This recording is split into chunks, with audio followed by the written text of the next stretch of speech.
Hello viewers, welcome back to my channel S2V vlogs.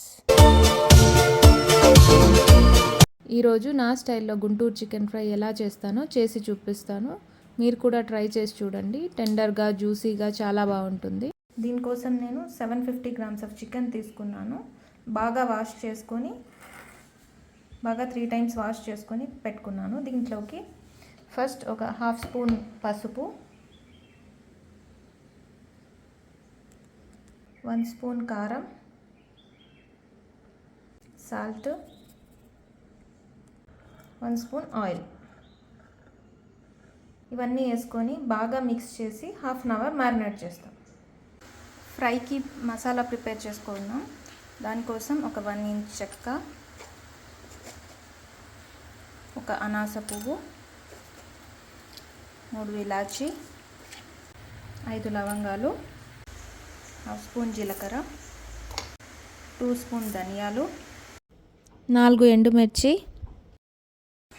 1.5 spoon cashews and 2 biryani ఆకు.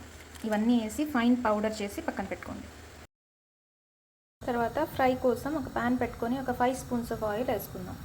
ఫ్రైకి oil కొంచెం ఎక్కువే పడుతుంది. ఆయిల్ హీట్ అయ్యాక హాఫ్ స్పూన్ జీలకర్ర, తర్వాత ఎంత సన్నగా వీలైతే అంత సన్నగా కట్ చేసి పెట్టుకున్న 2 పెద్ద ఆనియన్స్ వేసి గోల్డెన్ కలర్ వచ్చే వరకు ఫ్రై చేసుకోండి. ఆనియన్స్ ఇలా గోల్డెన్ కలర్ వచ్చాక 1.5 స్పూన్ జింజర్ గార్లిక్ పేస్ట్ వేసుకుందాం. జింజర్ గార్లిక్ పేస్ట్ వేసుకొని పచ్చివాసన పోయే వరకు ఫ్రై చేసుకోండి.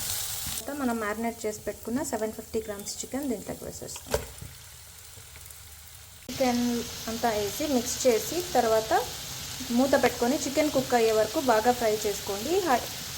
హై టు మీడియం ఫ్లేమ్లో అడ్జస్ట్ చేసుకుంటూ చికెన్ బాగా కుక్ అయ్యేదాకా మూత పెట్టి పెట్టండి. మధ్యలో మూత తీసి కొంచెం పుదీనా మరియు కొత్తిమీర కొంచెం సన్నగా తరిగి దీంట్లోకి యాడ్ చేసుకోండి.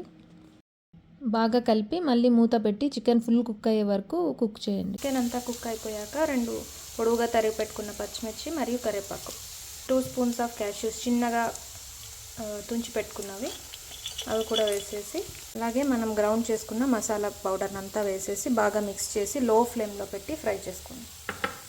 లో ఫ్లేమ్లో పెట్టుకొని కొంచెం బాగా ఫ్రై అయ్యే వరకు ఫ్రై చేసుకుంటే మన గుంటూరు చికెన్ ఫ్రై రెడీ అయిపోతుంది.